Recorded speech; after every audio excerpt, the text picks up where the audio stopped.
Why is it that when a man dares to rise above mediocrity, when he seeks greatness, he finds himself lonelier than ever? Why do most women, deep down, something unresolved, resist the man who refuses to be ordinary?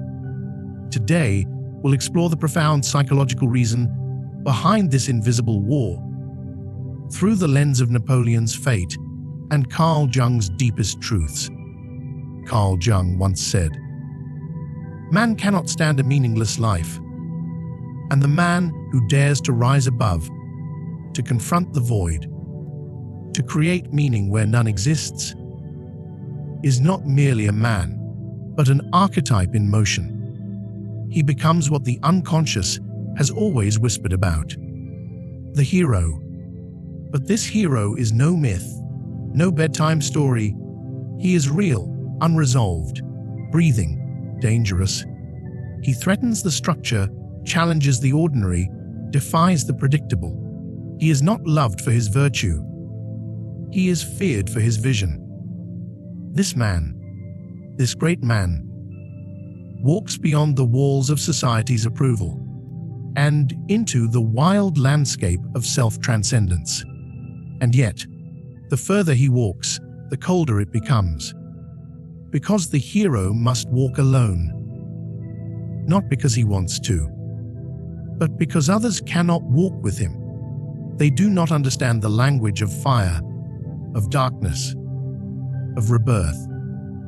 You see, society celebrates success, but only the kind it can control. Applaud the man who follows the rules, not the one who breaks them, not the one who rewrites them. And when he does, when he breaks through, when he becomes something more than man, he becomes alien. His presence unsettles. His ambition disturbs. The great man reveals what others have buried, their envy, their cowardice, their resentment, unresolved. He pulls their shadows into the light. And they recall, not because he is evil, but because he is free. And that freedom, oh, something unresolved, that unbearable freedom, reminds them they are still in chains. Do you understand now? The hero archetype is not loved. It is worshipped or destroyed. There is no middle. And here is the cruel irony. The great man does not seek to dominate. He seeks to serve something greater than himself. But in doing so, he detaches from comfort, from compromise, from conformity, something unresolved. And those around him, they begin to whisper, "He's changed. He's distant. He thinks he's better." No, he has not changed. He has become. The great man is not born. He is forged. Through resistance, through ridicule, through relentless pursuit. He is not admired. He is endured, unresolved. And that is why most never understand him. Because he reflects what they were too afraid to become. What they gave up long ago. There's a quiet tension, a psychological contradiction, buried deep within the feminine psyche. It's not spoken, not openly, but it governs behavior, shapes decisions, destroys kings, and builds cages. Something unresolved. Jung believed the unconscious drives are stronger than logic. And one of the strongest is the instinct for safety. Not just physical, but emotional, spiritual, societal. Predictability becomes power. Routine becomes refuge. Now enter the great man, the one who does not seek safety, but vision. The one who wakes up with wildness in his chest, purpose in his eyes, danger in his silence. He is not a promise. He is a question mark, not a caretaker, but a creator. And suddenly, her world begins to shake. Because this man, this wild, unknown force, he cannot be domesticated, cannot be forecasted. He doesn't ask what time dinner is. He asks, what is the point of this entire system? Do you feel that? The unconscious panic. She may say, "I want a strong man." But does she? Truly? Or does she want a man strong enough to hold her, but weak enough to stay, to follow the map, to sit when told, to never outgrow her reach? Carl Jung warned, when the Anima, the inner feminine, feels threatened by chaos, she retreats. With projects, and the great man is pure chaos, not because he is cruel, but because he has refused to be caged. And the modern world, despite its slogans, does not honor the untamed masculine. It seduces it, then softens it, then resents it. The feminine psyche says, "I want depth." But what if that depth looks like distance? What if his ambition doesn't include her? What if his path, sacred, brutal, transformative, cannot be shared? That is where conflict emerges, not with words, but with withdrawal, coldness, accusation, silence, because deep down, she senses that this man is not hers. He belongs to something far older, a mountain, a war, a purpose she cannot interrupt. And rather than follow, she resists. Rather than trust, she tests. Rather than surrender, she retreats into safety. Because unpredictability, though intoxicating, is terrifying. Especially when it lives in the eyes of the man standing across from her. The one she cannot control. The one she once claimed to want, but now cannot hold.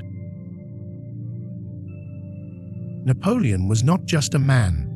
He was a mirror, a reflection of the human when it dares to become divine. He rose from nothing, Corsican blood outside a skin, and turned empires into toys, not by chance, not by inheritance, but by vision, focus, fire.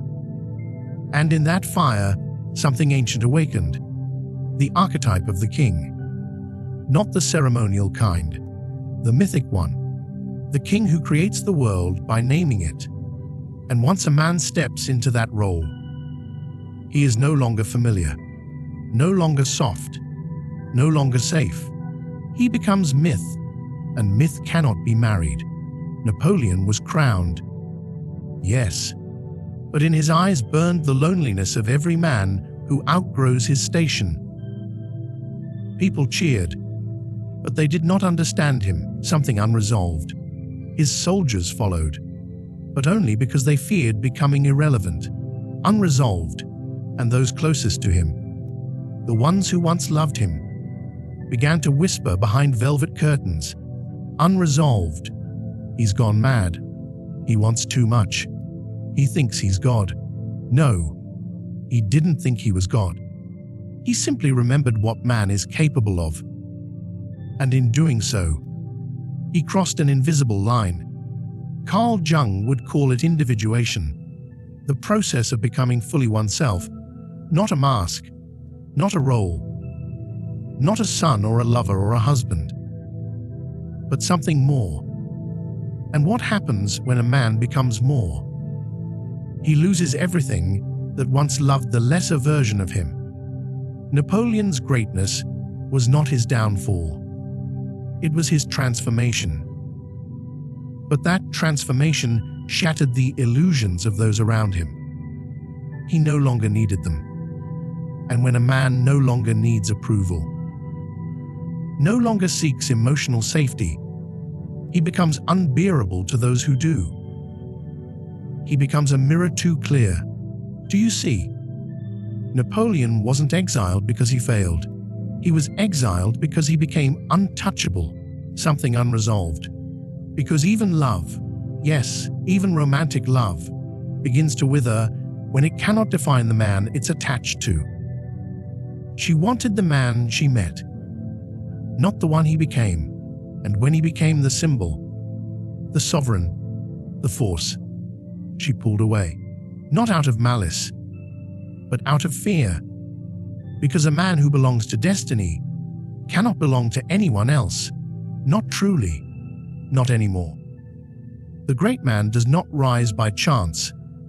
He rises by descent, not into fame, but into the abyss, into the darkness beneath the mask. Carl Jung called it the shadow, the place where all we deny, all we suppress, all we fear, waits in silence. Most men avoid it. They distract, they obey, they pretend. But the great man, he descends, not because he wants to, but because he must. Because something inside him knows, I cannot become whole without meeting the part of me I was taught to hate. And so he enters the underworld, not with armor, but with honesty. And there, in that sacred tension, he meets the beast, the killer, the liar, the wounded boy, the lover denied, the king uncrowned. He does not flinch, he speaks.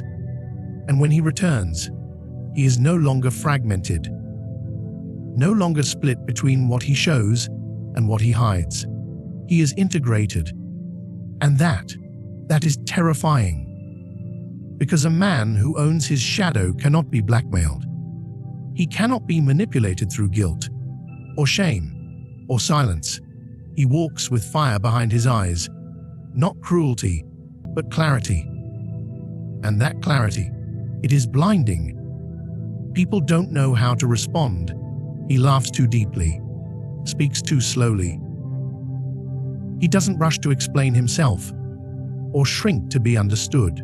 And, for many, especially those who build their world around controlling others, this man is now a threat.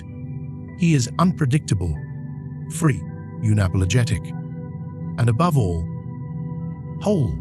Jung said, the privilege of a lifetime is to become who you truly are. But he did not say the price. Because once a man becomes who he truly is, he often finds himself alone. Not because he is unworthy of love, but because love that depends on masks cannot survive the presence of a naked soul. The great man is not hard to love. He is hard to possess. He cannot be owned. He cannot be tamed. And that is why many fear him. Because to walk beside such a man, you must face your own shadow. You must surrender your illusions. You must become something more than safe. You must become real. And that is a path few are willing to take. So what becomes of the great man? The one who dared to rise, dared to see, dared to become. He walks a road that few understand, paved not with applause, but with silence, not with companionship, but with solitude. Because his greatness is not what he has. It is what he endured. And in that endurance, he awakens something ancient, something eternal. He is no longer just a man. He is myth walking in flesh. But myths are not embraced. They are studied from a distance, feared in intimacy, admired only when they are gone. And so, when you hear a woman say, "I want a strong man," ask carefully, does she mean a man who lifts, or a man who leads, a man who obeys, or a man who becomes? For to love a great man, truly love him, is to walk beside the storm, not to control it, not to silence it, but to trust it. Few can, few will. And that is why most women do not truly desire the great man. Because to stand with him means she must leave behind the world as she knew it, and be reborn in the fire of something far more terrifying than danger, the truth.